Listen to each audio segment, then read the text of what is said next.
Romanos capítulo 5, y les decía que vamos a comenzar con un pasaje que hemos leído, calculo que hasta la infinidad, o lo hemos repetido muchas veces, pero va a ser el puntapié inicial solamente.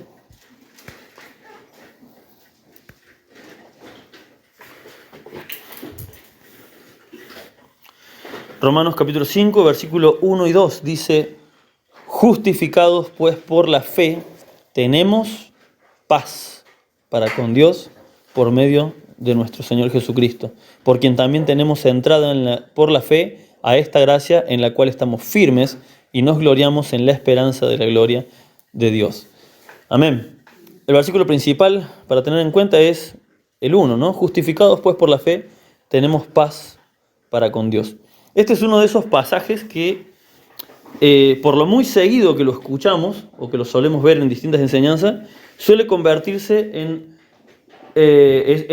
hay muchos pasajes de la Biblia que se convierten en frases cristianas, pero que de tanto repetirlo y tanto escucharlo, muchas veces hasta pierde en cierta forma sentido, porque simplemente lo repetimos una y otra vez. Por ejemplo, uno de los más famosos es Juan 3:16, porque de tal manera amó Dios al mundo. Y luego se convierte en una frase tan repetida, aún por gente del mundo, que la ha escuchado 1000 veces, que por ahí no nos detenemos a analizarla en profundidad o a ver cuál es el contexto. Cuando veíamos Juan 3:16, veíamos que lo vemos como una frase cristiana armada, y sin embargo es una frase que le dice el Señor Jesús, ¿a quién? ¿Se acuerdan a quién se lo está diciendo? A Nicodemo le está hablando, precisamente por el tema de nacer de nuevo. Entonces tiene su contexto para entenderla. Bueno, el peligro de esto es que muchas veces ignoramos verdades importantes que hay y que a lo mejor nos podrían ayudar en nuestra vida cotidiana en versículos que conocemos de toda la vida, ¿no? O a veces hasta podemos llegar a cometer errores o pecados diarios sin darnos cuenta que la ayuda estaba ahí, en ese pasaje que capaz que lo tenemos pegado en el pórtico, en algún lado de nuestra casa, una oración, una frase, un versículo que se ha convertido en una oración lema, más que en lo que es palabra de Dios para nuestras vidas. Lo más importante del versículo es cuál es su aplicación para nuestras vidas, porque sabemos que somos justificados por la fe, por medio de Cristo, ¿sí? Y por eso tenemos paz para con Dios. Ahora la pregunta es, ¿cuál es la aplicación para mi vida de eso?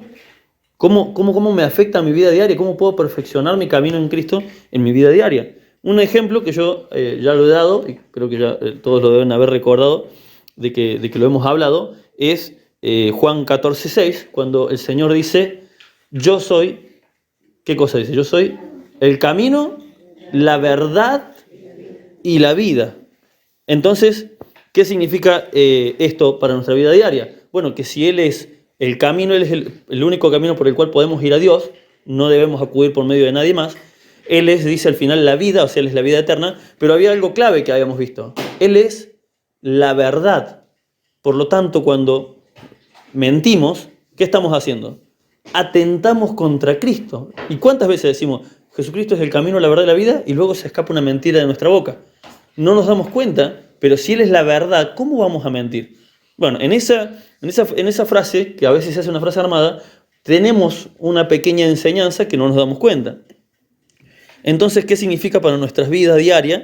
Que fuimos justificados por la fe, por medio de Jesús, y ahora tenemos paz para con Dios. ¿Qué significa para nuestra vida diaria? Bueno, en primer lugar, que ya no necesitamos justificarnos solos, porque el principal problema del ser humano es que se quiere autojustificar. Y eso lo podemos ver en todas las religiones del mundo. ¿Qué es lo que buscan las religiones? Acercarse a Dios o a su Dios por medio de obras. ¿Para qué? Para tapar el pecado que todos sabemos que tenemos, como lo vimos en Romanos. Todos somos conscientes de nuestro pecado y las religiones del mundo son eso.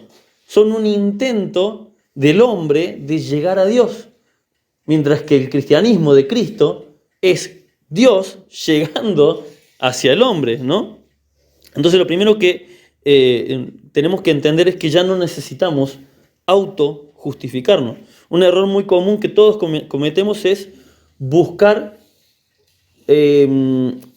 excusas para no sentirnos mal por nuestro pecado. A veces nos pasa, aún siendo cristianos, suelen salir de nosotros la excusa como, bueno, sí, ya sé, pero el Señor todavía está tratando conmigo. Y esa excusa la podemos usar a lo mejor para seguir maltratando a otro, para seguir no entendiendo al otro. Fíjense, vamos a ir rápidamente a Mateo, capítulo 10.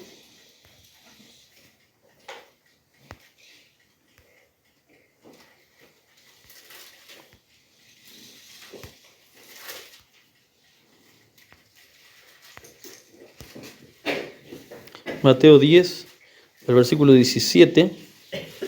Mateo, a ver, estoy confundido.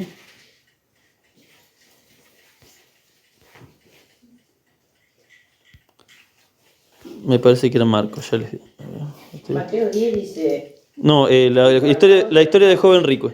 ¿Marco? No, la historia del joven rico. Acá está, es Marcos, perdón. Marcos 10, sí, anoté mal yo. No la vamos a leer completa, ¿no? Pero conocemos, creo, la historia del joven rico. Marcos capítulo 10, versículos 17. Leemos rápidamente la primera parte, dice Marcos 10, 17. Al salir él, o sea Jesús, para seguir su camino, vino uno corriendo e hincando la rodilla delante de él, le preguntó, Maestro bueno, ¿qué haré para heredar la vida eterna? Jesús le dijo, ¿por qué me llamas bueno? Ninguno hay bueno, sino solo uno, Dios. Los mandamientos sabes, no adulteres, no mates, no hurtes, no digas falso testimonio, no defraudes, honra a tu padre y a tu madre. Y entonces respondiendo le dijo, Maestro, todo esto lo he guardado desde mi juventud. Entonces Jesús mirándole le amó y le dijo, una cosa te falta, anda, vende todo lo que tienes y dalo a los pobres y tendrás tesoro en el cielo y ven y sígueme tomando tu cruz. Pero él, afligido por estas palabras, se fue triste porque tenía muchas posesiones, dice, ¿no? Muchas riquezas, exactamente. ¿Cuál era el problema con el joven rico? Era demasiado rico para renunciar a su riqueza. Esta enseñanza la vimos en profundidad en la iglesia y veíamos por qué el Señor le decía esto que realmente no lleva a la salvación. Le decía, cumplí los mandamientos y vas a ser salvo. Eso no es así. Simplemente trataba de llevar al joven rico a que entienda de que por medio de cumplir mandamientos no lo iba a poder. El Señor, uno pensaría, el Señor le tendría que decir, no, tenés que arrepentir de tus pecados, entregarte. No, lo que pasa es que el joven rico creía que esa era la forma de ser salvo. Entonces el Señor Jesús le dice, andá y hacé lo que vos crees que es lo correcto. Seguí los mandamientos de Dios. Ya los sigo a todos, dice.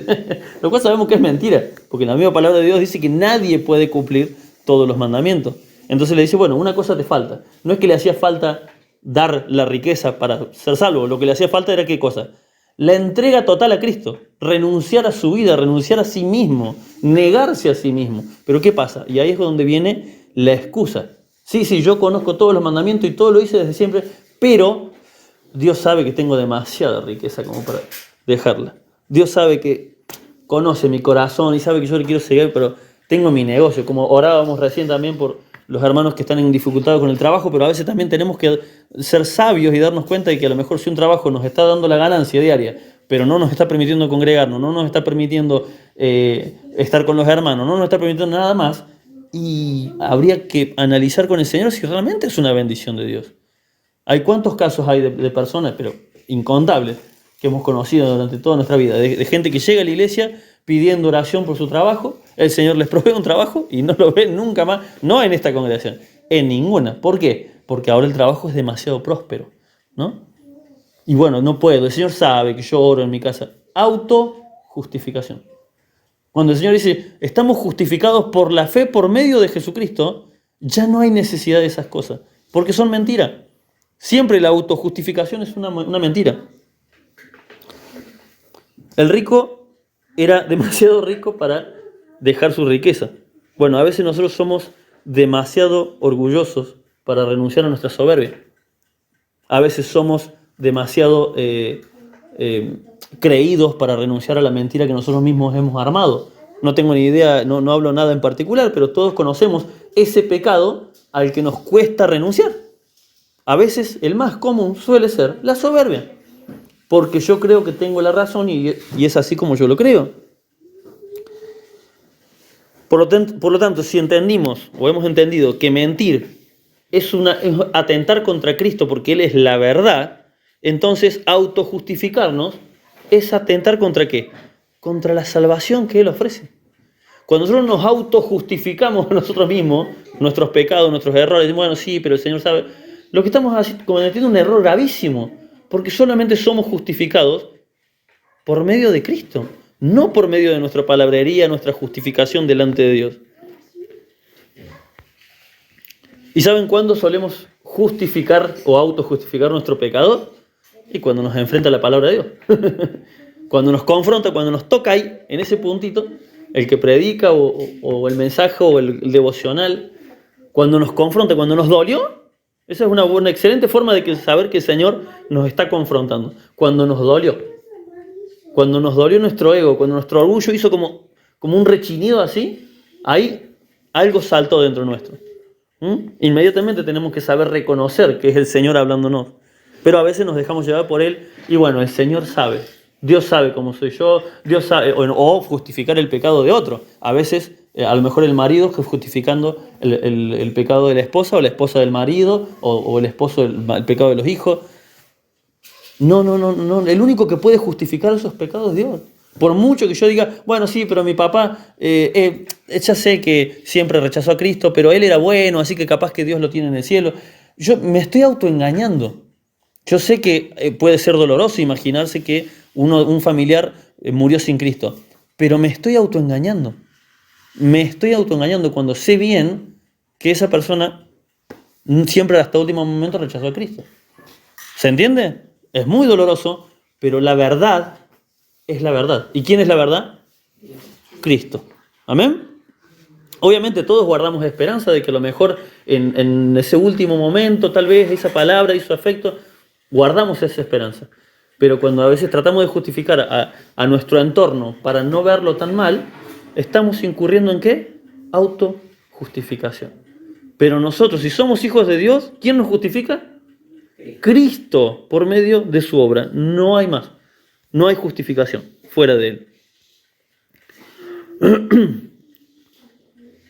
Y Dios suele hacernos esto, ¿no? De confrontarnos con nuestro pecado de una forma bastante frontal, ¿no? Vimos, no sé si recordarán, hace un tiempito, creo que un par de... Dos enseñanzas atrás de día miércoles, vimos cómo David era... No, fue un domingo. Como David... ¿Por qué David era conforme al corazón de Dios? ¿Se acuerdan? ¿Por qué lo era? Porque reconocía su pecado. Ese es el único requisito para ser conforme al corazón de Dios. Vimos que David no era alguien súper especial. No. Él era conforme, y nosotros podemos ser conforme al corazón de Dios cuando reconocemos el pecado. David, cuando lo confrontaban con su pecado, inmediatamente reconocía. Pero vimos también su contraparte. ¿Quién era? Saúl. Y Saúl reconocía su pecado. Vamos rápidamente acá a 1 Samuel, capítulo 15.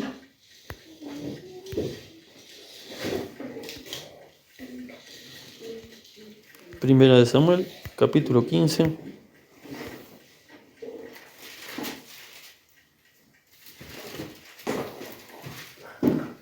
Donde el Señor le manda esta obra tan grande, ¿no? De destruir a Amalek y todo lo que tenía, pero a él se le ocurrió que rescatar a lo mejor los animales y guardar lo mejor de esto, lo mejor del otro. No cumplió plenamente la palabra de Dios, y cuando es confrontado con la palabra de Dios, cuando el mismo profeta Samuel, el mismo profeta Samuel lo confronta, ¿no? Enviado por Dios, le dice que lo que hizo estuvo mal, y que ahora su reino no iba a ser duradero. La respuesta de Saúl, ¿cuál fue? 1 Samuel capítulo 15, versículo 20. Y Saúl respondió a Samuel: antes bien he obedecido la voz de Jehová, y fui a la misión que Jehová me envió, y he traído a Agag, rey de Amalek. Cuando ¿qué le había dicho? Que destruya todo. Y he destruido a los amalecitas. O sea, como que cumplí una parte, ya es como que cumplí todo. Es más, me hace acordar Saúl a nuestros hijos. Cuando le decía, anda a limpiar la pieza. Y va y no limpió, pero extendió la cama. Bueno, pero extendí la cama, pero yo te mandé a limpiar la pieza entera, no tu cama solamente. Bueno, algo así era, ¿no? Mas el pueblo tomó del botín. Bueno, ya que empieza todo lo que es la autojustificación. Sí, yo fui y cumplí, pero bueno, los otros hermanos de la iglesia tampoco colaboraron mucho, entonces no me ayudó mucho. Él echa la culpa al pueblo. El pueblo tomó, dice, del botín de las ovejas. ¿Y qué? Si yo te mandé a vos que cumplas, dice el Señor. ¿Qué me importa si los otros hermanos no lo hicieron? No es asunto tuyo. Yo te mandé a vos, que sos el que estaba a cargo, te mandé a que hagas lo que yo te mandé. No, pero los hermanos, en otra ocasión anterior, dice, no, pasa que el pueblo se me iba y vos no venías. Siempre había una autojustificación. Y ahí está la diferencia. Ahí vemos la diferencia entre alguien conforme al corazón de Dios y alguien que no lo era. Ahí vemos la diferencia entre alguien que se autojustificaba y alguien cuya justificación, ¿quién era? Cristo. Amén.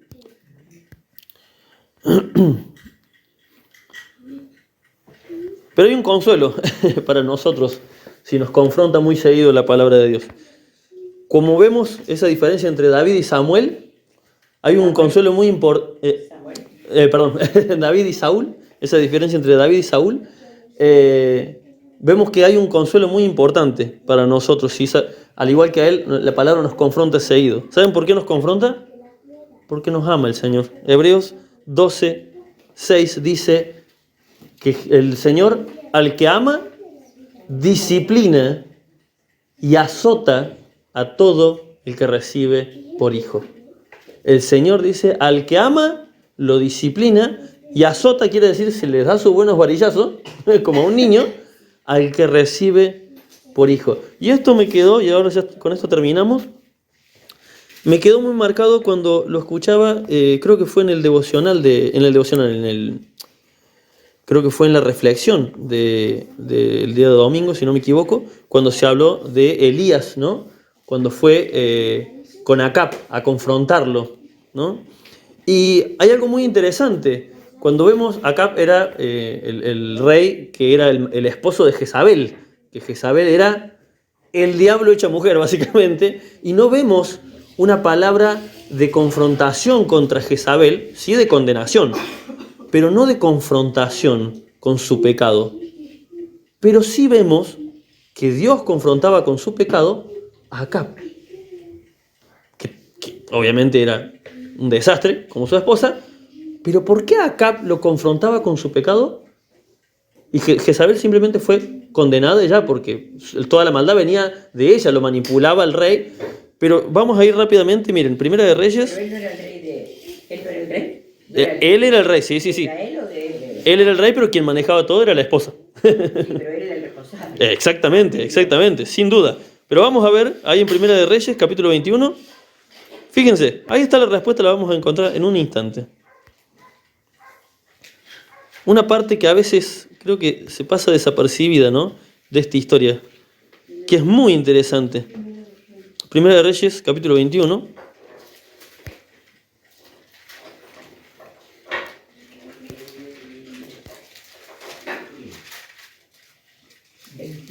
Sí. Ahí, bueno, recordemos rápidamente la historia. Acab quería las tierras, las viñas, creo que eran de Nabot, y su esposa hizo matar a Nabot para que su marido pueda quedarse con esas viñas, para complacer al marido. Y cuando va Acab a reconocer la tierra que había ahora podido comprar, que Nabot no la quería vender, en ese momento Dios lo manda a Elías a que lo confronte con su pecado, ¿no? Y bueno, no lo vamos a leer todo porque es bastante largo, pero acá en el versículo 17 vemos que dice, entonces vino palabra de Jehová a Elías Tisbita diciendo, levántate, desciende a encontrarte con Acab, rey de Israel, que está en Samaria. He aquí, él está en la viña de Nabot, a la cual ha descendido para tomar posesión de ella. Y le hablarás así, diciendo, así ha dicho Jehová, ¿no mataste y también has despojado? Y volverás a hablarle diciendo, así ha dicho Jehová, en el mismo lugar donde lamieron los perros la sangre de Nabot, los perros lamerán también tu sangre, tu misma sangre. Y Acab dijo, hasta ahí. Fíjense la advertencia / amenaza, condenación del Señor de Jehová hacia Acab por esto que había hecho. En ese lugar mismo donde vos permitiste que maten al otro para sacar el territorio, ahí mismo dice, los perros van a lamer tu sangre. Es muy fuerte, no la amenaza, sino la condenación. Pero lo más importante de esto está un poquito más adelante. Fíjense en el versículo 27. Y acá vamos a entender por qué el Señor a veces nos sigue advirtiendo las cosas. Después de todo el desastre que hizo Acab, que es contado entre los peores reyes de Israel, creo que después solamente de Manasés, creo que Manasés fue el único que fue peor que él. Fíjense lo que dice, el versículo 27.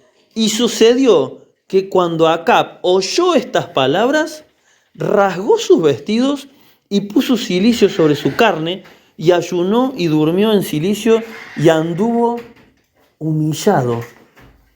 Entonces vino palabra de Jehová a Elías Tisbita diciendo, ¿no has visto cómo Acab se ha humillado delante de mí? Pero si aquel que ha leído la historia anterior sabemos que fue un desastre Acab. Va a decir, pero este tipo no merece un perdón. Sin embargo, ¿qué hizo? Se humilló y reconoció el pecado delante de Dios. Por eso Dios lo manda a Elías. Entonces vino palabra de Jehová a Elías Tisbita diciendo, ¿no has visto cómo Acab se ha humillado delante de mí? Pues por cuanto se ha humillado delante de mí, no traeré mal yo en sus días. ¡Wow! Es tremendo. Es tremendo porque podemos ver claramente cómo ese es el propósito del Señor cuando nos confronta una y otra vez con su palabra.